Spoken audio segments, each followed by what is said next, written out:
저는 읽어드린 말씀을 가지고 성숙한 삶을 위한 기도라는 제목으로 말씀을 나누겠습니다. 설교를 시작하면서 저는 한 3권의 책 이야기로 설교를 시작할까 합니다. 10년 전쯤에 미국의 스탠포드 교수인 짐 콜린스라는 학자가 쓴 좋은 기업에서 위대한 기업으로 라는 책이 있습니다. 이 책의 제목이 여러 사회의 카피 문구가 될 정도로 유명한 책입니다. 이미 경영학에 있어서 고전이 된 책인데요. 이 책을 쓰는데 우리 짐 콜린스 교수뿐 아니라 21명의 팀이 이루어져서 1966년부터 99년까지 미국의 포춘지에 등장하는 500개 기업을 대상으로 철저하게 그 팀이 조사를 했습니다. 2000페이지의 인터뷰를 하고 그리고 6,000건의 논문을 조사하고 3.8억 바이트의 정밀한 데이터를 분석했다고 합니다. 3.8억 이 바이트가 그러니까 도무지 얼마나 많은지는 모르겠지만 하여튼 굉장히 많은 분량의 조사를 했습니다. 그렇게 조사를 하고 난 다음에 11개 기업을 선정했습니다. 그래서 좋은 기업을 넘어서 정말 great, 위대한 기업으로 어떤 기업이 위대한 기업인가 기준을 제시했다고 합니다. 그런데 그렇게 엄격하게 선정되고 절대로 무너질 것 같지 않은 그런 11개 기업이 그 책을 쓴 지 10년도 되지 않아서 대부분이 무너지거나 몰락을 했다 그래요. 그 충격적인 사실을 보고 이 짐 콜린스 교수와 21명의 팀이 최근에 다시 책을 하나 썼는데 위대한 기업은 다 어디로 갔을까? 그런 책을 썼습니다.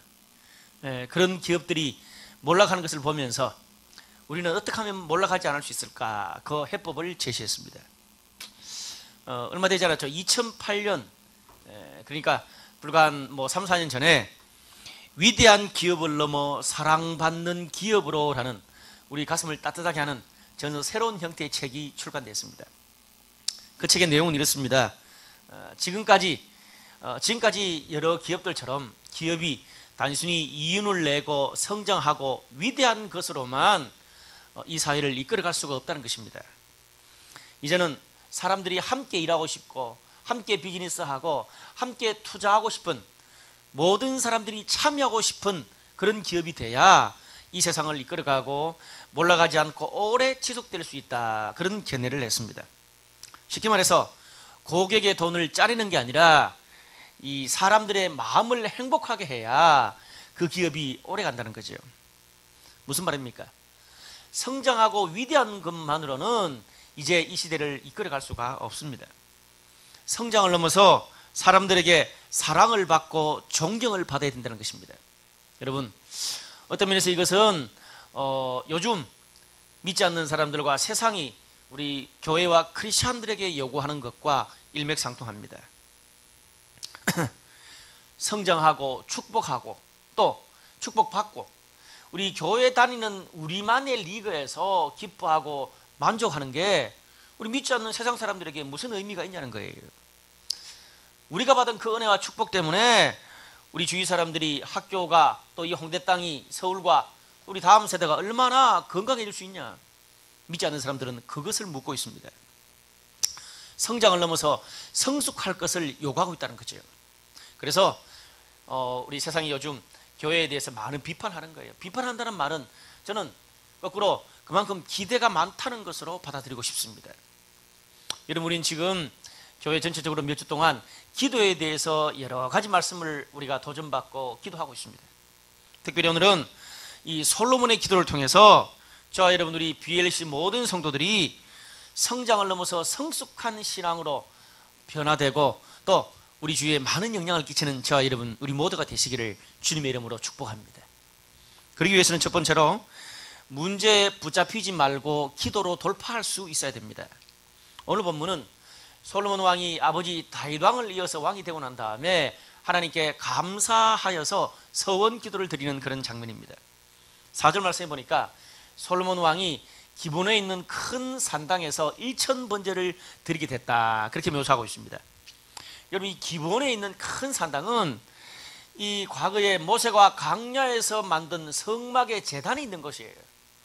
역사와 전통이 있는 곳이다 보니까 거의 그 시절에 대부분의 그 이스라엘 백성들이 거기서 예배를 드릴 정도로 아주 크고 전통이 있는 그런 장소였습니다. 여기서 솔로몬이 드렸던 일천번제, 우리 한국교회에서도 흔히들 중요할 때 드리는데요.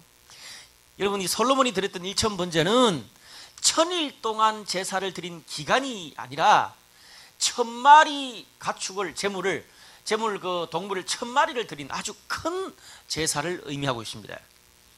보통 이 구약 시대에 하나님께 제사하러 나갈 때 드리는 제물이 있습니다. 곡식을 드리는 그런 제사가 있고 동물을 잡아서 드리는 제사가 있는데, 흔히 이 일반 백성들이 동물을 잡아서 하나님께 나아갈 때는 한 마리 아니면 어떤 특정한 넉적다리 부위 한 그 정도입니다. 그런데 죄 없는 가축을 1000마리나 잡았으니까 당시에 이 솔로몬이 드렸던 이 제사가 얼마나 큰 특별한 제사였는지를 보여주는 것입니다. 요즘으로 치면 아주 특별한 목적을 가지고 있는 신년 특별 아주 특별 성회 집회 이런 것이라고 말할 수 있겠습니다. 여러분, 이 솔로몬이 왜 그런 일천번제를 드리게 됐냐, 그 뒤에 나오는 솔로몬의 기도 내용을 보면 좀 알 수가 있습니다. 6절 말씀에 보니까 솔로몬이 이르되 내 아버지 다윗이 성실과 공의와 정직한 마음으로 주 앞에서 행함으로 주께서 그를 위하여 큰 은혜를 항상 주사 오늘과 같이 그의 자리에 앉을 아들을 주셨다. 요약하면 이런 말씀이 있습니다. 무슨 말입니까? 솔로몬은요, 자기 아버지 다윗 왕이 하나님 앞에서 얼마나 잘 살았는가를 알 수 있습니다. 또 그것 때문에 하나님이 얼마나 자기 아버지 다윗 왕을 축복했는지도 알아요.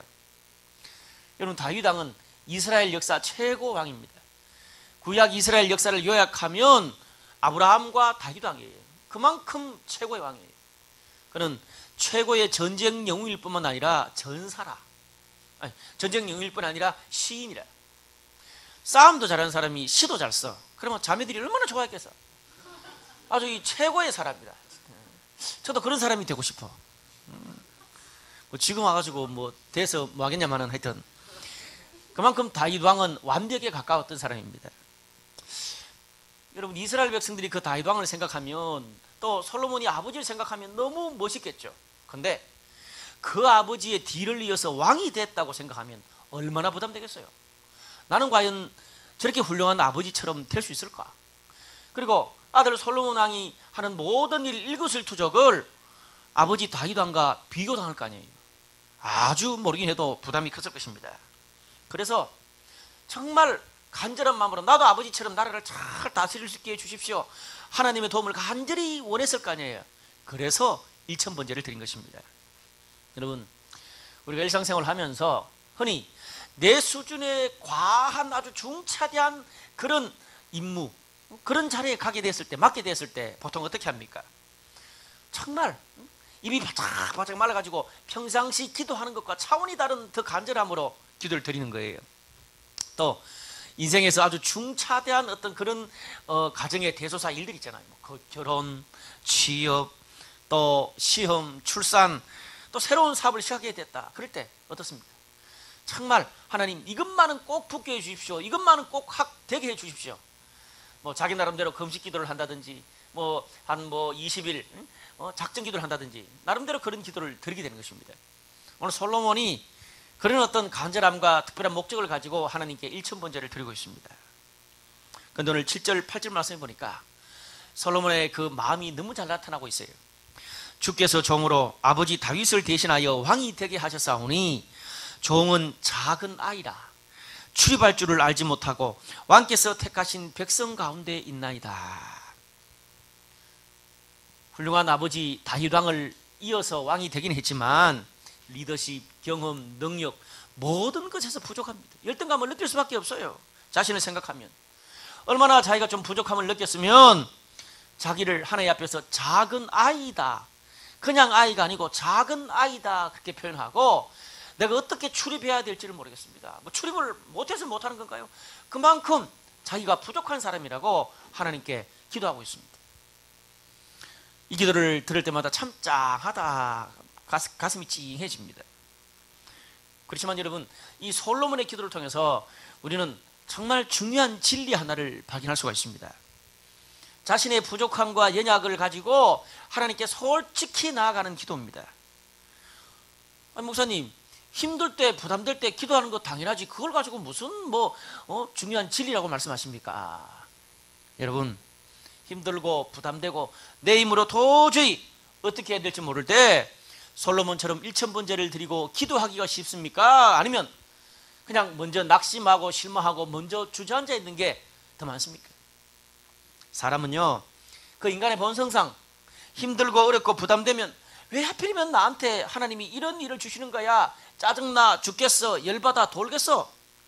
먼저 낙심하고 탄식하고 주저앉아 있는 게 인간의 본성입니다. 그게 문제예요. 기도를 먼저 하는 게 아니라 낙심부터 먼저 한다고요.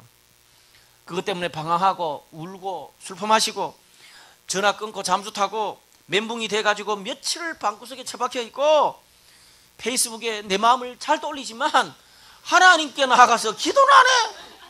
어쨌든 심판인지. 기도로 그 문제를 움츠러든 마음을 돌파하려 그러질 않아. 저도 그렇더라고요. 물론 한두 번 기도하고 예배 가서 눈물 좀 흘리면서 몇 번 기도하겠죠. 그래도 변화가 없으면 여전히 그럼 그렇지 낙심하고 여전히 또 막 우울 속에 멘붕 속에 주저앉아서 그렇게 삽니다.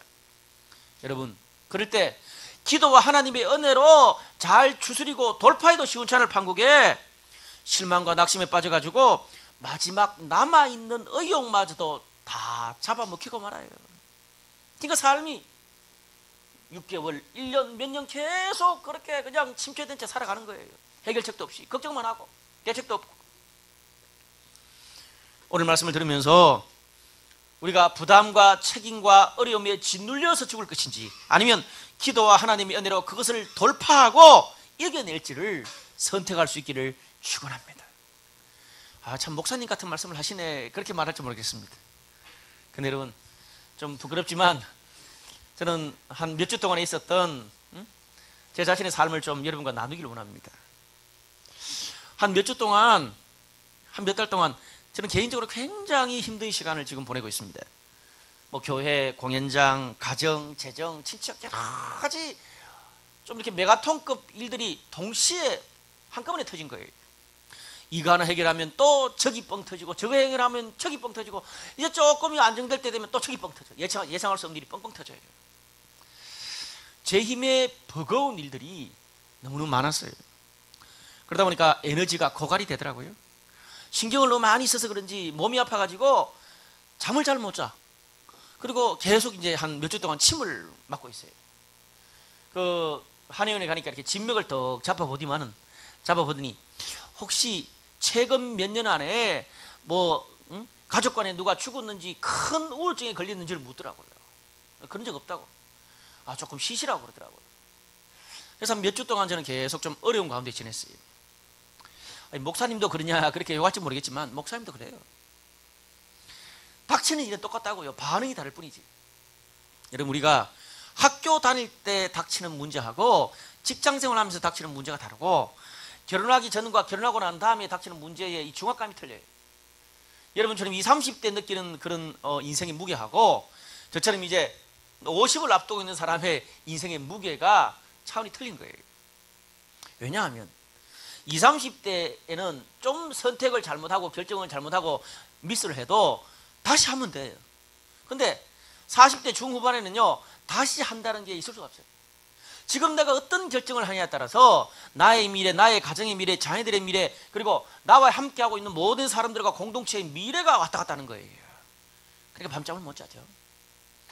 저는 40대 중반에 들어서면서 왜 중년들이 자살하고 싶다, 정말 미치겠다 그러는지 이유를 알겠더라고요. 여러분, 목사도 그래요. 여러분도 나중에 제 나이가 되고 제 상이 한번 처해보세요. 쉽지 않을 거예요. 참 이렇게 설교하는 것도 힘들더라고요. 그런 마음과 환경 가운데서 제가 이렇게 집중해서 하나님의 말씀을 선포하고 설교하는 게 굉장히 힘들었어요. 그런데 목사는 또 설교할 수밖에 없잖아요. 그게 재앙이기도 하지만 축복이기도 하더라고요. 저는 이번 주에 솔로몬의 기도를 묵상하고 준비하면서 하나님께서 먼저 저에게 큰 도전과 위로를 주셨어요. 얼마나 감사한지 몰라요. 처음에는 이 하나님 말씀 묵상하는데 묵상이 잘 되지 않는데 한 금요일, 토요일 이렇게 묵상하면서 제가 큰 위로를 받았어요. 제 자신을 돌아보니까 과도한 부담감과 책임과 스트레스 속에서 마음속으로 끙끙대고 힘들어만 했지 정말 내 마음과 정신이 회복되기까지 돌파하는 기도를 드리지 못했다는 것을 알게 되었습니다. 문제가 해결될 때까지 정말 이빨 물고 돌파하는 기도를 해야 되는데 만약에 문제가 해결 안 되면 내 의욕 없는 이 마음, 내 힘들어 있는 퍼져 있는 이 마음을 그냥 기도로 돌파해야 되는데 그걸 못했다는 말이에요. 나머지 의욕도 없고 마음에 새 마음도 없으면 기도로 그것을 뛰어넘어서 하나님이 새 마음을 주실 때까지 돌파하는 기도를 못했다는 거예요. 성경에 보니까 몸이 아파가지고 침 맞으러 갈 정신이 있으면서도 솔로몬처럼 나을 때까지 1000번째 금식 작정 기도는 하지 못했구나. 참 목사로서 부끄러웠어요. 그래서 제가 이 설교를 준비하면서 큰 은혜를 받고 회개하면서 다시 마음을 추스렸어요. 하나님이 많은 회복을 주셨어요. 그래서 어떻게 오늘 집에 나오면서 보니까 또 날씨는 막 우중충하게 비가 오든지 올 것도 아니면서 오는 것도 아니고 안 오는 것도 아니고 분위기 그렇더라고. 그래서 어떻게 해요? 집에서 제일 열정적인 붉은색 옷을 입고 그리고 바지도 제일 막 이렇게 쫄리는 거 막 터질 것 같은 바지 입고 지금 터질 것 같아. 숨을 못 쉬겠어. 그래서 기대하는 마음으로 여기 왔어요. 할렐루야. 하나님께서 오늘 제 영혼을 회복시켜 주신 것처럼 우리 모두를 오늘 예배 가운데 회복시켜 주실 줄로 믿습니다. 두 번째로 하나님의 뜻을 행하면 다른 것들은 저절로 따라오게 되어 있습니다. 오늘 본문의 8절과 9절 말씀 보니까 그들은 큰 백성이라 수요가 많아서 셀 수도 없고 기록할 수도 없사오니 누가 주의 이 많은 백성을 재판할 수 있사오리까. 듣는 마음을 종에게 주사 주의 백성을 재판하여 선악을 분별하게 하옵소서. 그렇게 기도하고 있습니다. 쉽게 말하면 왕으로서 많은 백성을 잘 다스릴 수 있도록 도와달라는 기도입니다. 그것을 위해서 들을 수 있는 마음과 이것이 바른 것인지 나쁜 것인지 분별할 수 있는 마음을 분별할 수 있는 그런 능력을 달라고 기도하는 거예요. 여러분, 왕이 어떤 사람입니까? 여러분, 한 나라를 통치하는 사람입니다. 나라 안에는요 정말 서로 입장이 첨예하게 대립되는 수많은 사람들 이익 집단이 서로 충돌하고 있습니다. 왕은 어떻게 하든지 그거를 조율해야 되는 그런 위치에 있습니다. 편견 없이 그들의 소리에 귀를 기울여야 하고 또 가번에 결정도 내야 합니다. 결정을 내면 좋아하는 사람도 있지만 그렇지 못하고 욕하는 사람도 있다는 것을 알고 있는 거예요.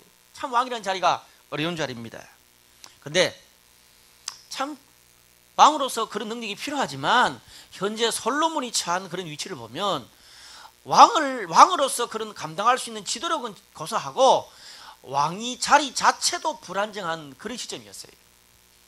아직까지 솔로몬이 왕이 되고 난 다음에 얼마 되지 않은 시점이거든요. 지금 솔로몬은요 이 아버지 다윗 왕이 우리아의 아내 바세바를 간통해서 낳은 아들이 솔로몬입니다. 정실의 아들이 아니에요. 후궁의 아들이죠. 경험도 없고 젊은 데다가 정통성까지 의심받아요. 권력의 기반이 없다는 말입니다. 또 솔로몬 주위에는 수십 년 동안 다윗 왕과 함께 나라를 좌지우지했던 막강한 권력의 신하들이 절비합니다.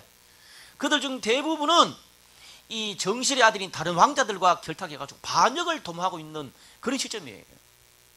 그런데 이런 상황에서 오늘 1,000번제를 드리고 있는데 하나님 앞에서 진짜 기도하고 있는데 5절 말씀에 하나님께서 솔로몬에게 어떤 말씀을 하십니까?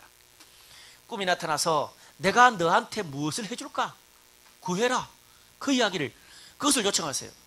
여러분, 우리라면 당장 어떻게 기도할 거예요? 솔로몬이 지금 이런 상황에서는 하나님, 나를 반대하는 저 대장들 다 어느 날 한 방에 가게 해주십시오. 죽여주십시오. 그렇게 기도하지 않겠어요? 그러면 쉽게 나라를 다스릴 것 같습니다. 아니면 솔로몬이 아직 젊습니다. 하고 싶은 거, 보고 싶은 거, 얻고 싶은 게 얼마나 많겠어요? 그런 기도를 하지 않겠어요? 하나님이 지금 기도를 들어준다는데 저라면 하나님, 내가 딱 50전에 요 젊음으로 우리 아내와 한 500년 왕으로 부유하게 500년 동안 계속 불로장생하고 힘과 돈 가지고 살 수 있도록 해주세요. 저라면 그런 기도 드릴 것 같아요. 하나님이 어떤 기도라도 해봐라 들어준다 그랬으니까. 하지만 솔로몬은 자신의 개인적인 영락을 위한 기도를 하지 않고 나라를 잘 다스릴 수 있는 그런 능력을 달라고 기도하고 있습니다. 어떻게 보면 너무 답답한 범생이 같은 기도입니다.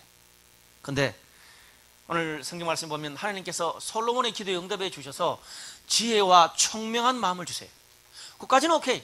근데 그 뒤에 덤으로 구하지도 않은 부귀영화까지 다 줬어. 이런 축복이 됐나 글쎄. 로또를 다 준 거야, 쉽게 말하면. 여러분, 저는 이 말씀을 보면서 하나님의 접근 방식과 인간의 접근 방식이 상당히 다르구나라는 것을 깨달을 수 있었습니다. 여러분, 생각해 보세요. 어떤 사람들은 부귀영화, 부귀영화는 고사하고 하나님 직장 하나 주세요. 사랑하는 사람 한 사귀고 싶어요. 돈 주세요. 돈. 시험. 점수. 집 한 칸. 그래 해도 안 주는 사람이 태반인데, 어떤 사람은 달라 소리도 안 했는데 하나님이 없는까지 다 챙겨서 그냥 가득 품에 안기고 있어. 여러분, 전자가 되고 싶으세요? 후자가 되고 싶으세요? 나라면 후자가 되고 싶겠어. 왜 그런 일이 벌어졌을까요? 10절 말씀 보니까 솔로몬이 이것을 구하며 그 말씀이 하나님의 마음에 든지라. 솔로몬의 기도가 하나님을 감동시켰다는 거예요. 도대체 어떤 면이 하나님을 감동시켰을까요? 오늘 보면 11절에서 13절을 요약하면 이렇습니다. 이에 하나님이 그에게 이르시되 네가 이것을 구하도다. 자기를 위하여 장수하기를 구하지 아니하며 부도 구하지 아니하며 자기 원수의 생명을 멸하기도 구하지 아니하고 오직 송사를 듣고 분별하는 지혜를 구하였으니 내가 네 말대로 하여 네게 지혜롭고 총명한 마음을 주노니 내가 또 네게 구하지 아니한 부귀와 영화도 네게 주노니. 그렇게 말했습니다. 하나님의 마음을 감동시킨 솔로몬의 기도 핵심적인 두 가지가 뭡니까? 첫 번째는 부귀 영화보다 분별의 지혜를 구했습니다. 두 번째는 나의 필요보다 하나님의 백성을 다스릴 수 있게 달라는 기도였습니다. 여러분, 말은 거창한데 어떤 면에서 이것은 좀 효율적으로 볼 때 세상의 가치와는 완전 거꾸로 되는 것입니다. 아니, 우리가 딱 까놓고 한번 이야기해 봅시다. 내 필요가 채워져야지 그 다음에 가정도 직장도 하나님도 있는 거 아닙니까? 부귀영화는 아니더라도 먹고 살 만한 뭐가 있어야 되지 무슨 분별의 지혜가 밥 먹여줍니까? 아니잖아요. 이거는 세상 물정 몰라도 한참 이상적인 기도라고 느껴질 수가 있습니다. 근데 솔로몬은 그것을 알면서도 그렇게 기도하지 않았습니다. 여러분, 여기에 오늘날 크리스찬과 교회가 기도해야 될 중요한 것들이, 중요한 진리가 숨어 있습니다. 지혜와 분별의 리더십, 나의 필요보다 하나님의 뜻을 행하는 것. 여러분, 이런 가치는, 이런 말씀은 자본주의 사회에서는 굶어 죽기 딱 쉬운 거예요. 하지만 성경은 그럼에도 불구하고 지혜와 분별의 리더십을 갖추면 다른 모든 축복은 따라온다고 선포하고 있습니다. 과연 그럴까요? 저는 이 부분에 대해서 정말 평생을 고민했던 사람 중에 한 사람입니다. 효율적으로, 돈으로, 여러 가지 세상의 논리로 볼 때. 근데 제가 그렇게 하는 인생 40대 중후반까지 살면서 경험한 것은 하나님의 말씀이 맞다는 거예요. 저는 어떻게 맞는지 좀 여러분의 생활용어로 쉽게 한번 설명하기를 원합니다. 여러분, 예를 들어 우리 가정, 학교, 직장, 셀에 가보면 우리 마음에 드는 사람만 있는 게 아닙니다.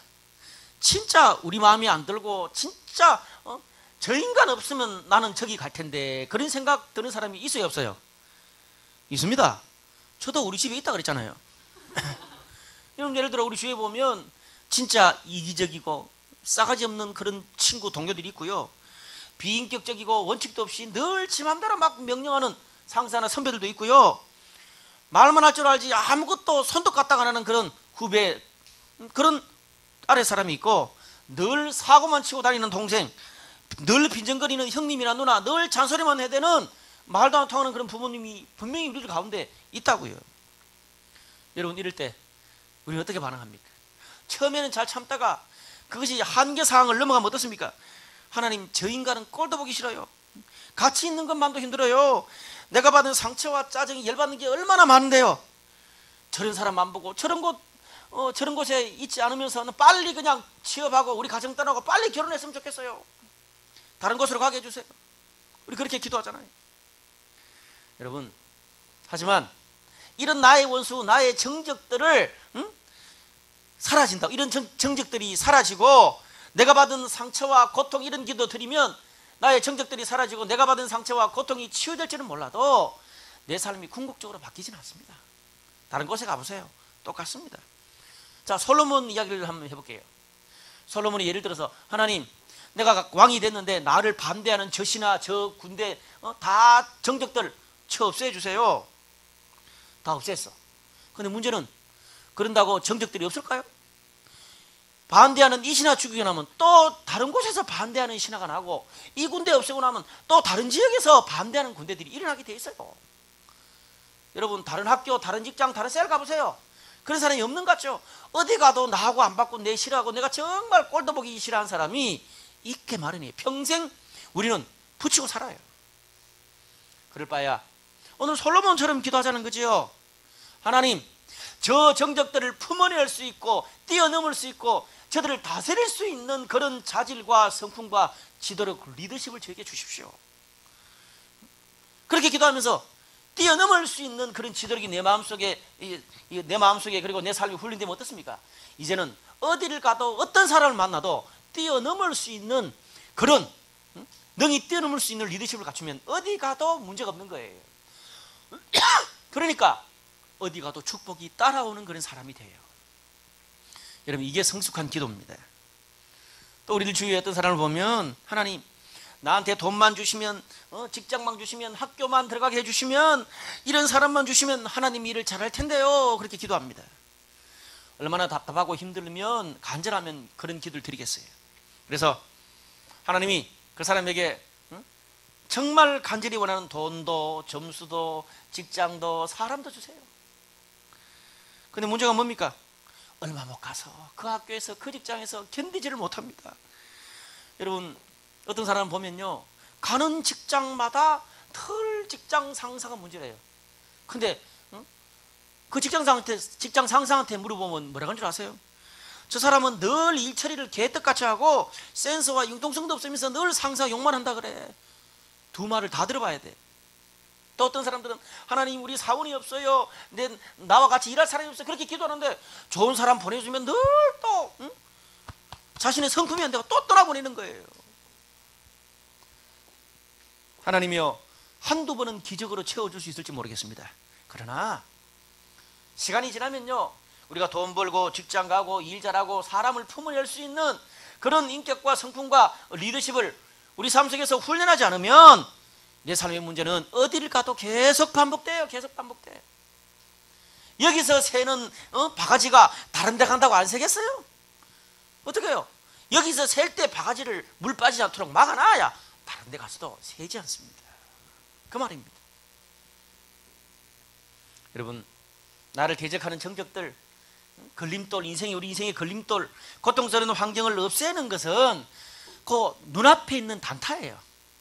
지금 막 힘드니까 눈앞에 있는 그것만 치워주면 되는 거예요. 단타예요. 여러분, 우리의 인생을 장기적으로 볼 때 어떻습니까? 그것을 어떤 환경, 어떤 사람, 어떤 흐름이 와도 그것을 뛰어넘을 만한 그런 성품, 지도력, 삶의 훈련이 되어야 나머지 어디를 가든 우리 삶의 모든 축복은 따라와요. 좀 리얼한 말로 표현하면, 우리는 여러분들 한국교회에서 1000번째 기도를 많이 드리잖아요. 하나님, 이거 주시옵소서. 막 1000번째 하나님을 몰아붙여. 근데 문제는 뭡니까? 1000번째를 드리는데 1000번째 기도 내용에 삶이 없어. 그러니까 1000번째만 드려. 그러니까 자기 삶은 늘 똑같이 살아. 여러분, 그것은요, 기적이 아니라 여행이에요. 사실 우리가 솔로몬의 이 기도는 1000번째는 하나님 앞에 막 기도를 많이 하고 특별히 하나님을 흔든다고 되는 게 아니에요. 정말 우리 삶에 하나님의 축복이 임할 수 있는 그런 삶이 되도록, 성숙한 삶이 되도록, 축복받을 수밖에 없는 삶이 되도록 기도하는 게 1000번째 기도입니다. 그 다음이 나의 필요보다 하나님의 뜻을 행한다, 그 말입니다. 이 말에는 참 오해가 많습니다.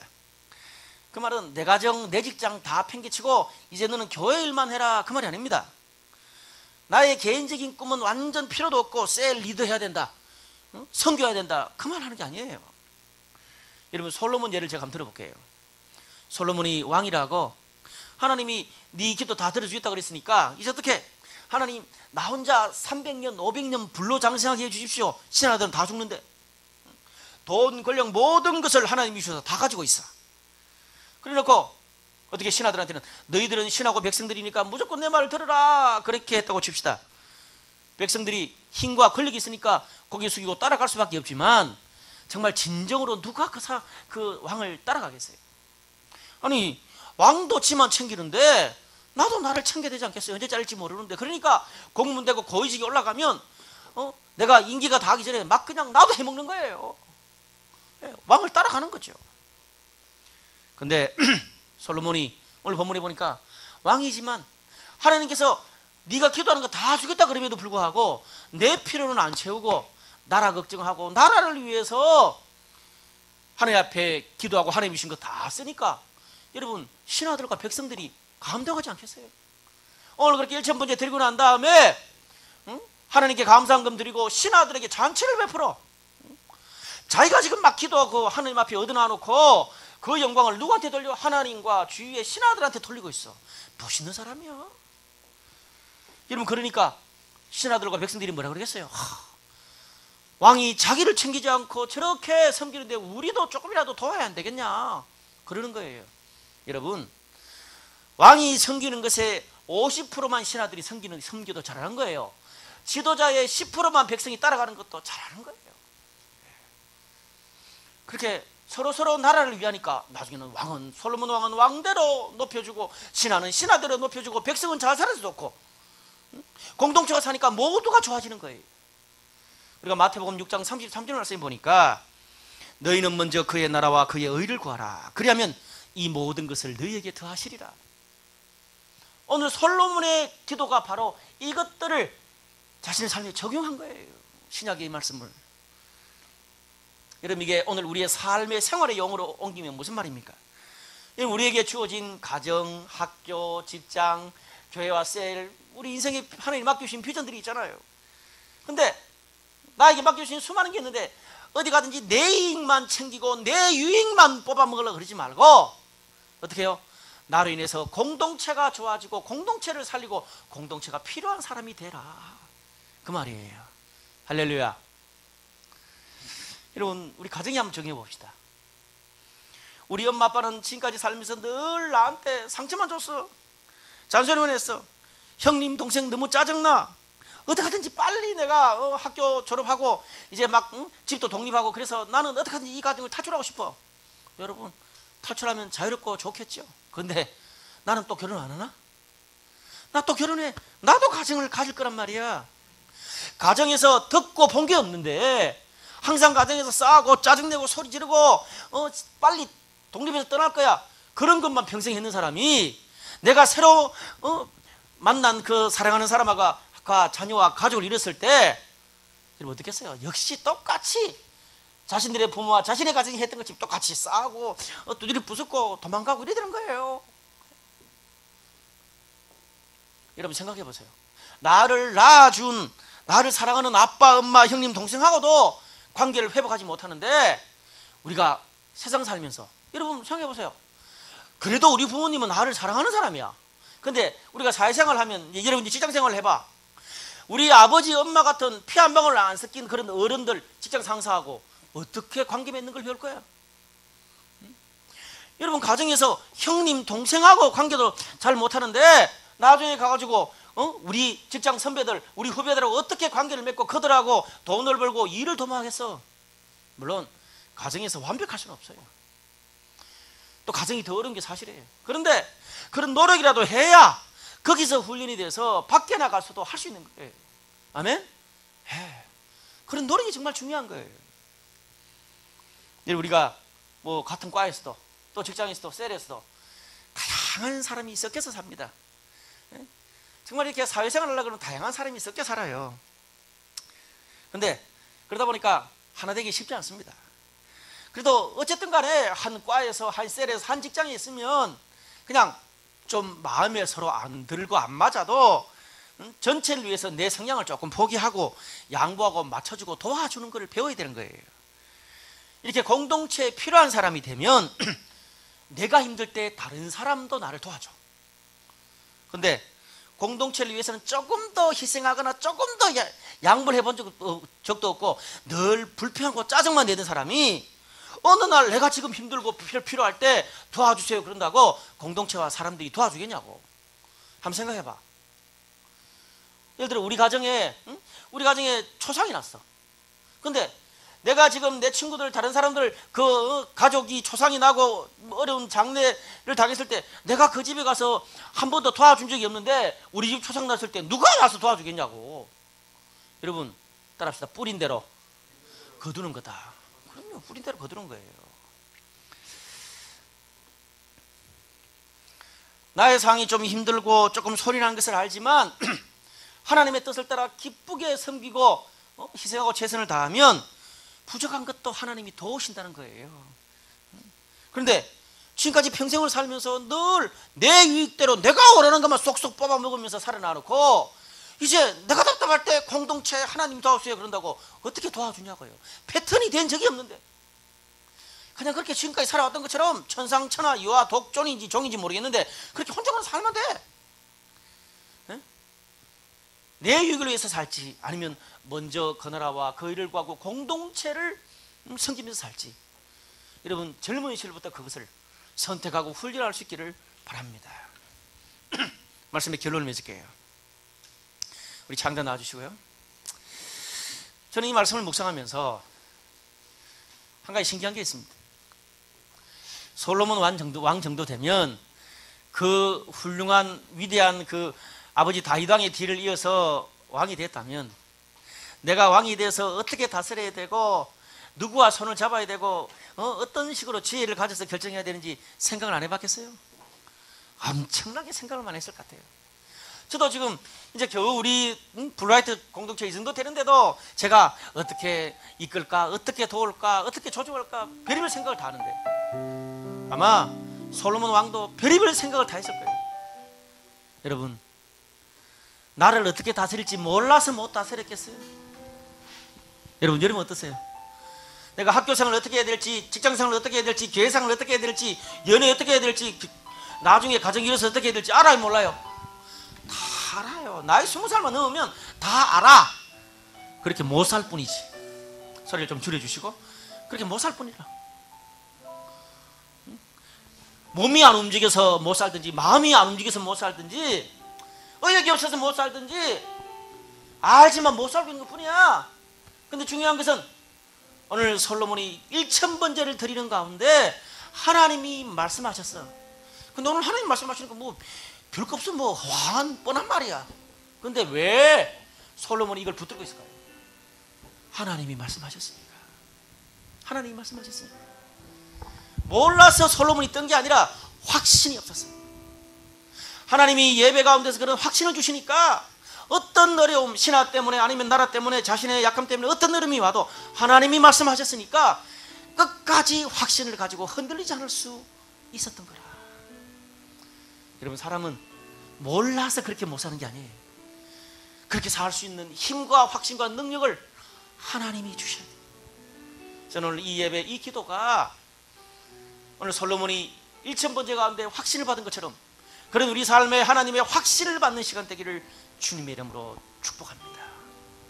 저는 지난주에 성경 읽으면서 그 스트레스 속에서 성경 읽으면서 하나님이 저한테 주신 말씀이 있어요.